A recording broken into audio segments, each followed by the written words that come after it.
Dear students, तो आज हम करने जा रहे हैं एक्सरसाइज 7.2 का क्वेश्चन नंबर 10। तो आइए पढ़ते हैं कि क्वेश्चन नंबर 10 में क्या है।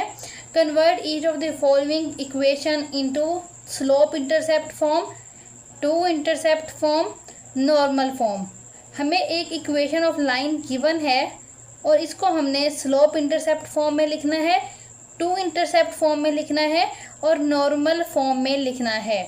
फर्स्ट ऑफ ऑल तो हमें ये देखना पड़ेगा कि स्लोप इंटरसेप्ट फॉर्म क्या होती है, टू इंटरसेप्ट फॉर्म क्या होती है, नॉर्मल फॉर्म क्या होती है।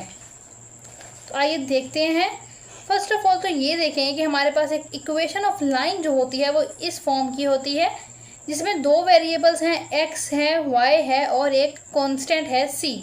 ए, बी और सी बेसिकली तीनों ही यहाँ पे कांस्टेंट हैं। तो इक्वेशन ऑफ लाइन हमेशा इस फॉर्म की होती है। अब इस इक्वेशन ऑफ लाइन से अगर हमने स्लोप इंटरसेप्ट फॉर्म बनानी हो, मतलब अब जो हम लोग किसकी शक्ल बनाने वाले हैं उसके अंदर हमें डायरेक्टली स्लोप भी मिलेगी। ठीक है, तो देखते हैं हम किस तरह करेंगे वो। फर्स्ट ऑफ ऑल हम लोगों ने क्या करना है, पहले तो हम ये लिख लेते हैं दोबारा से कि इक्वेशन ऑफ लाइन हमारे पास कुछ इस तरह से होती है। हाँ, आपने इस वाई वाली टर्म को अकेला करना है। ठीक है, y को बिल्कुल अलग करना है, बाकी सारी चीज़ों को दूसरी साइड पे लेके जाना है। तो बी वाई इधर ही रहेगा, माइनस ए एक्स माइनस सी।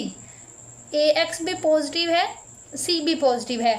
जब ये इक्वल की दूसरी साइड पे जाएंगे तो जाहिर है ये नेगेटिव हो जाएंगे और दूसरी तरफ हमारे पास क्या रह जाएगा, सिर्फ बी वाई रह जाएगा। अब यहाँ से अगर मैं y को अकेला कर लेती हूँ तो b उधर जाके क्या हो जाएगा, डिवाइड हो जाएगा। तो minus a over B x minus c over B. ठीक है, तो अब यहाँ पे हमें जो नंबर मिलेगा ना माइनस ए ओवर बी, ये हमेशा हमें स्लोप मिलेगी, जिसको यूज करके हमने ये इक्वेशन निकाली थी। आपको याद है ना इक्वेशन ऑफ लाइन का फॉर्मूला क्या होता है, किस फॉर्मूले से हम निकालते हैं इसको, वो होता है y minus y one is equal to m into x minus x one. इसको सोल्व करके हमने ये फॉर्म बनाई है। तो इसके अंदर जो हमने m यूज किया है ना, वो basically minus a over B, यानी x के साथ जो भी यहाँ पे कांस्टेंट आएगा वो m होगा और c ओवर b भी जाहिर है कोई डिजिट, कोई नंबर, कोई कांस्टेंट ही आएगा। तो हम इसको ऐसे लिख सकते हैं y is equal to m x plus c. ये होती है स्लोप इंटरसेप्ट फॉर्म। इसकी ये हमें कई दफ़ा यूज़ करनी पड़ेगी, बल्कि बहुत दफ़ा यूज़ करनी पड़ेगी।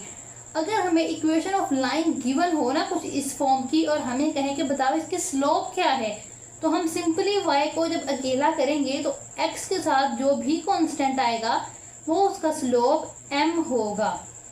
तो this is slope intercept form. ठीक है, इस तरह हम क्वेश्चंस में स्लोप इंटरसेप्ट फॉर्म निकालेंगे। अब देखते हैं कि टू इंटरसेप्ट फॉर्म क्या होती है। अब टू इंटरसेप्ट फॉर्म आपको नाम से जाहिर हो रहा है कि इसमें कोई दो चीज़ें इन्वॉल्व होंगी, क्योंकि टू इंटरसेप्ट फॉर्म है।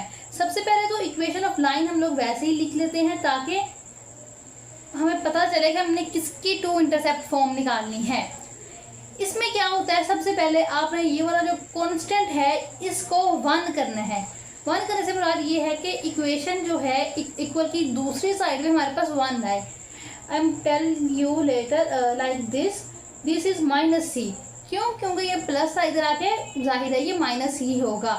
दोनों साइड पे अगर मैं माइनस सी से डिवाइड कर दूं तो यहाँ पे वन आ जाएगा ना। इस साइड पे मुझे वन चाहिए। वन लाने का क्या तरीका है, दोनों साइड पे माइनस सी से डिवाइड कर दूं। देखो, अगर मेरे पास नंबर माइनस टू हो और मैं ये चाहूँ कि मेरे पास आंसर वन आए, तो मैं इसको माइनस टू से डिवाइड करूंगी ना, तो आंसर वन आ जाएगा, क्योंकि ये तो कैंसिल हो जाएंगे। तो दोनों साइड पे हम ये लिख देंगे कि डिवाइडिंग बाय माइनस सी। ठीक है, तो ये हो जाएगा a over minus c x plus b over minus c y is equal to minus c over minus c. ऐसे आएगा ना। फिर ये क्या हो जाएगा, minus a x over c minus b y over c is equal to one. तो अभी भी ये टू इंटरसेप्ट फॉर्म नहीं बनी है। इसमें आपने क्या करना होता है, आपने ये जो x और y हैं इनको अकेला करना होता है, मतलब बटे के ऊपर यहाँ हमारे पास इस फ्रैक्शन के ऊपर सिर्फ x हो, कोई भी कांस्टेंट ना हो। अगर मैं ऐसे कर लूँ x over minus c over ए हो जाए, माइनस सी ओवर ए, देखो बेटा फ्रैक्शन के नीचे फ्रैक्शन है तो ये वापस ऊपर ही जाएगा ना, तो इस तरह प्लस यहाँ पे y over minus c over b कर लूँ मैं और यहाँ पे 1 रहने दूँ, मतलब ये कि x और y को अकेला कर लिया है, उनके साथ जो कॉन्स्टेंट्स थे वो सारे के सारे को हमें फ्रैक्शन के नीचे ले जाना पड़ रहा है। तो ये होती है two intercept form. I hope आपको क्लियर हो गया होगा स्लोप इंटरसेप्ट फॉर्म में क्या होता है और टू इंटरसेप्ट फॉर्म में क्या होता है। अब आखिरी आती है नॉर्मल फॉर्म। देखते हैं नॉर्मल फॉर्म में क्या होता है। अगेन सबसे पहले हम लिखेंगे कि हमारी इक्वेशन ऑफ लाइन क्या होती है, ax plus b y plus c equals to 0। अब ये नॉर्मल फॉर्म है। फर्स्ट ऑफ ऑल इस कांस्टेंट को उठा के दूसरी साइड पे ले जाओ तो ax plus b y is equals to minus c. Normal जो मतलब होता है ना बेसिकली वो ये होता है कि आपने इसका स्क्वायर और इसका स्क्वायर मतलब x और y के साथ जो कॉन्स्टेंट्स हैं उनका स्क्वायर लेना है, उनको ऐड करना है और स्क्वायर रूट लेना है और फिर सबके साथ डिवाइड कर देना है। हम लोग ये लिखेंगे कि dividing both sides by square root a square plus b square. ठीक है, तो दोनों साइड पे क्या करोगे आप, a square plus b square के स्क्वायर रूट से डिवाइड कर दोगे तो यहाँ पे आ जाएगा a over a square plus b square square root x plus b over a square plus b square square root y is equals to minus c over a square plus b square. तो इसमें trick ये है कि हमें इस side में ना term हमेशा पॉजिटिव चाहिए होती है क्योंकि ये डिस्टेंस को शो करती है बिहाइंड द सीन। तो डिस्टेंस तो हमेशा पॉजिटिव होता है, नेगेटिव तो नहीं हो सकता ना। तो ये वाला माइनस इधर मल्टीप्लाई हो जाता है, ये कह दो आप दोनों साइड्स पे -1 से मल्टीप्लाई कर देते हो, मल्टीप्लाई बोथ साइड्स विथ -1। इधर जब -1 से मल्टीप्लाई करोगे तो minus a over a square plus b square square root x minus b over a square plus b square square root y और इधर simply c over a square plus b square. This is the normal form. तो I hope आपको clear हो गया होगा कि slope intercept form क्या होती है, टू इंटरसेप्ट फॉर्म क्या होती है और नॉर्मल फॉर्म क्या होती है। मज़ीद हम क्वेश्चन करेंगे क्वेश्चन नंबर 10 तो हमें क्लियर हो जाएगा। तो आइए अब क्वेश्चन नंबर 10 करते हैं। अब अगर हम क्वेश्चन नंबर 10 करेंगे तो इजीली सॉल्वेबल है। ये देखो बेटा हमने क्या करना है, convert each of the following equation into slope intercept form, two intercept form, normal form. सबसे पहले हम लोग स्टेप बाय स्टेप चलेंगे। हम लोग करने लगे हैं स्लोप इंटरसेप्ट फॉर्म। आप सबसे पहले आप लिख लोगे कि आप स्लोप इंटरसेप्ट फॉर्म बनाने लगे हो। स्लोप इंटरसेप्ट फॉर्म कौन सी है हम लोग अभी देख लेते हैं। ये हमने इक्वेशन को इस मेथड के अकॉर्डिंग सॉल्व करना है और एंड पे आंसर कुछ इस तरह लेके आना है। देखते हैं जी हम क्या होता है। सबसे इसका मतलब है हमने इस y वाली टर्म को अलग रखना है। हम लोग इधर लिखेंगे -4y is equals to -11 minus 2x, क्योंकि 11 और 2x इस साइड पे पॉजिटिव का था, जैसे ही वो इक्वल की दूसरी साइड पे जाएगा नेगेटिव हो जाएगा ना। उसके बाद y को अकेला कर लूँ अगर मैं तो ये क्या आ जाएगा, -11 ओवर -4 -2 ओवर -4x।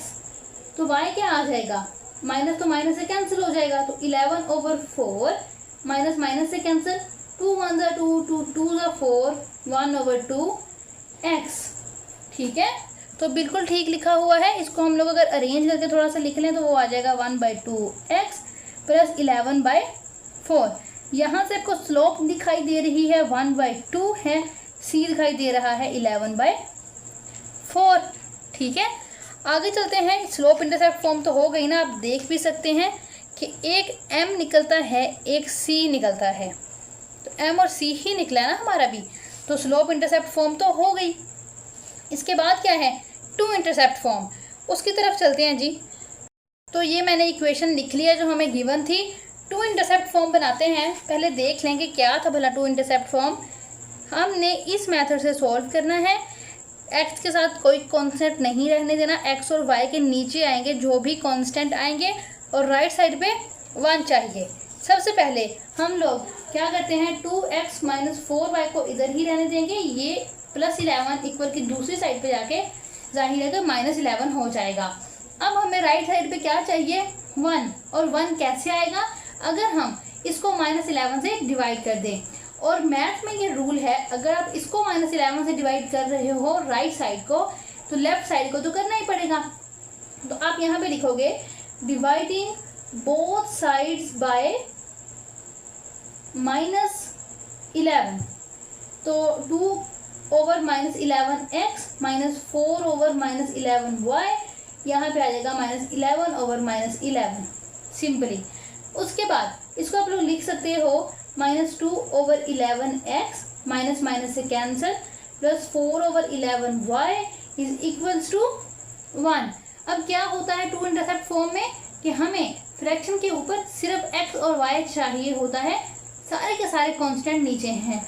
इसको हम लोग लिख सकते हैं x/11/2 और साथ माइनस, प्लस y/11/4, और इधर ये 1 ही रहेगा। This is the required two intercept form. देखो हो क्या रहा है, अगर a/b/c हो ना, तो c वापस ऊपर चला जाता है, तो ac/b हो जाता है। इसी तरह इसका मतलब है कि हम इस a को नीचे ला सकते हैं ना, सिंपली -2x अगर 11 था ना, तो हम -2 को 11 के नीचे लिख देते हैं, क्योंकि ये वापस ऊपर ही चला जाएगा, ऐसे ही होगा ना। तो इसलिए हम लोग उसको नीचे लिख देते हैं, और ये हमारे रिक्वायर्ड टू इंटरसेप्ट फॉर्म है। लास्ट वन भला क्या है, नॉर्मल फॉर्म। नॉर्मल फॉर्म को सबसे पहले हम लिखते हैं कि हम जी नॉर्मल फॉर्म की बात करने वाले हैं। नॉर्मल फॉर्म के लिए हम लोग जो इक्वेशन है पहले तो वो ही लिखेंगे, +11 is equals to 0, 2x - 4y और 11 उस साइड पे जाके -11। अब बोथ साइड पे हमने किसको डिवाइड करना है, मैंने आपको बताया था कि बोथ साइड्स पे हम x और y के जो ये कोफिशिएंट्स हैं, इनके स्क्वायर्स को ऐड करके स्क्वायर रूट लेके डिवाइड करेंगे बाय 2 का स्क्वायर प्लस 4 का स्क्वायर स्क्वायर रूट। मज़ीद अगर हम सॉल्व करें तो ये क्या बनता है, 4 + 16 विच इज स्क्वायर रूट 20। तो 2/√20x -4/√20y -11/√20। यहाँ तक तो बिल्कुल ठीक है, लेकिन हमारा कंसर्न क्या है कि राइट साइड पे पॉजिटिव नंबर हो, नेगेटिव नहीं। इसलिए हम पूरी इक्वेशन को -1 से मल्टीप्लाई करेंगे, मल्टीप्लाइंग बाय -1। तो ये क्या हो जाएगा, -2/√20x + 4/√20y is equals to 11/√20। I hope you understand well कि किस तरह हम गिवन इक्वेशन को स्लोप इंटरसेप्ट फॉर्म में लिखते हैं, टू इंटरसेप्ट फॉर्म में लिखते हैं, और नॉर्मल फॉर्म में लिखते हैं। ठीक है, तो आज के लिए इतना काफ़ी है, बाकी इसके 2 पार्ट हैं वो हम नेक्स्ट वीडियो में करेंगे। तब तक के लिए अल्लाह हाफिज़, मिलते हैं नेक्स्ट वीडियो में।